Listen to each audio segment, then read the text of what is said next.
Un degré de conscience avec Emma Aziza. Bonjour Emma. Bonjour Laurent. Experte en hydrologie, spécialiste de l'adaptation de nos sociétés au bouleversement climatique. On vous a beaucoup parlé sur France Info de ces 4 communes des Pyrénées-Orientales privées d'eau potable à cause de la sécheresse qui est déjà en cours dans la zone et pas seulement, on va y revenir. D'abord, pourquoi les Pyrénées-Orientales se retrouvent dans cette situation? Alors pourquoi? Parce que en fait, on a des sécheresses marquées depuis 2017.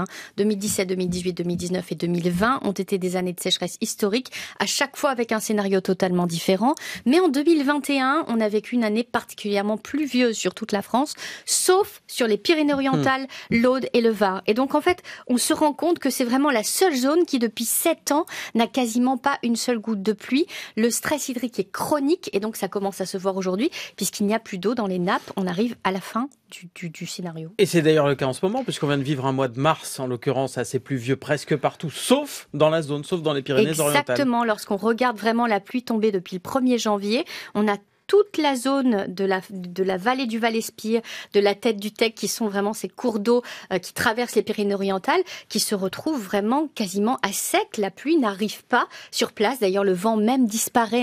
On a moins de tramontagne. Il y a des études qui commencent à sortir, qui montrent que les deux sont corrélés. Donc, on voit à quel point il y a un bouleversement. Et puis, on est vraiment sur ce département qui est sur la bordure la plus au sud de la France, puisque on est à la frontière espagnole. L'Espagne est déjà en train de vivre un stress chronique majeur et donc on voit très bien que les choses sont en train d'arriver en France. Oui, et c'est ça, au-delà des Pyrénées-Orientales, en France, la situation est déjà dramatique. Oui, on vient d'avoir la dernière campagne du BRGM, du Bureau de recherche géologique et minière, qui nous met en évidence le fait qu'on a encore 75% des nappes qui sont dans un niveau extrêmement bas. Bas à très bas, c'est ça. C'est-à-dire 75% qui sont en dessous de la normale. Exactement. Et donc bien en dessous encore de ce que l'on avait en 2022 qui avait déjà connu une très faible recharge hivernale. Donc on démarre dans une situation complexe. On sait qu'on va aller vers des périodes beaucoup plus chaudes parce qu'avant, dans l'histoire de la France, on a connu des sécheresses, mais la plupart étaient des sécheresses froides. Il manquait de pluie, mais on n'avait pas en plus cette température supplémentaire. Et là, donc, on voit à quel point, eh bien, vous avez les mois qui se succèdent et se ressemblent. Et malheureusement se ressemblent avec à chaque fois des anomalies de température positive, c'est-à-dire qu'il fait toujours plus chaud que la normale et donc ça a un impact direct sur l'évapotranspiration et donc derrière c'est de la ressource en eau que l'on perd directement qui repart dans l'atmosphère. Alors les 4 communes dont on parlait, elles sont près de Perpignan, oui.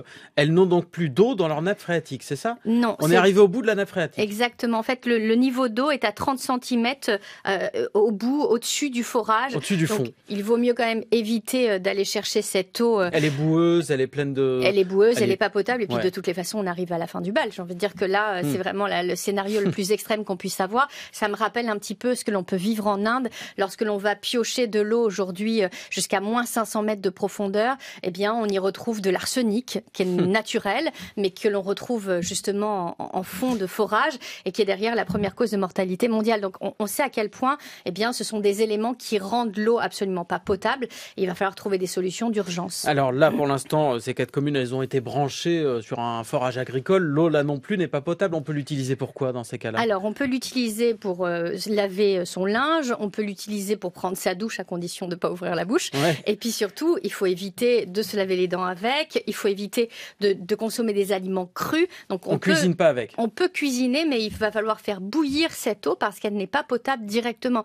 Donc, on a vraiment un vrai problème. Cette eau de boisson, c'est 1% de la consommation humaine de l'eau. Donc, on voit à quel point c'est infime, mais en réalité, c'est ce qui nous reste, nous, pour rester en vie. Donc c'est essentiel et c'est sur tous les autres postes de consommation qu'il va falloir agir en urgence. Est-ce qu'on a justement des solutions, Emma Aziza? On aime bien, dans un degré de conscience, essayer de trouver ou d'apporter des solutions. Exactement. Alors bien sûr, il existe des solutions. On en a déjà parlé à l'échelle individuelle, dans nos robinets, dans nos toilettes, dans nos douches. Et ça, il va falloir le mettre en œuvre de manière majeure. Avec les mousseurs, par exemple, réducteurs de débit. En fait, on est capable de réduire jusqu'à 80% du débit tout en ayant le même sentiment de consommation d'eau. Donc de toutes les façons, ça, c'est des solutions qu'il va falloir falloir mettre en œuvre partout. Par contre, il faut aller beaucoup plus loin parce que ça, ce n'est rien au regard des utilisateurs de la ressource en eau qui d'ailleurs se révèlent aujourd'hui. On a beaucoup parlé de la question de l'agriculture, mais on a aussi localement, pour la première fois, des piscines qui vont être interdites puisque la ville d'Elne a mis en place... À côté de Perpignan, ouais. Exactement, donc toujours dans les Pyrénées-Orientales,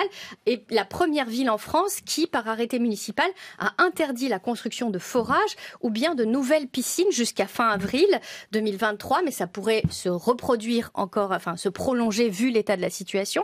Donc on voit qu'il y a une bascule nouvelle vers cette prise en compte du fait qu'on est vraiment à la fin d'un système. Il va falloir changer et rapidement. Merci beaucoup Emma Aziza pour un degré de conscience, experte en hydrologie et spécialiste de l'adaptation, on y est, au bouleversement climatique. Merci Laura.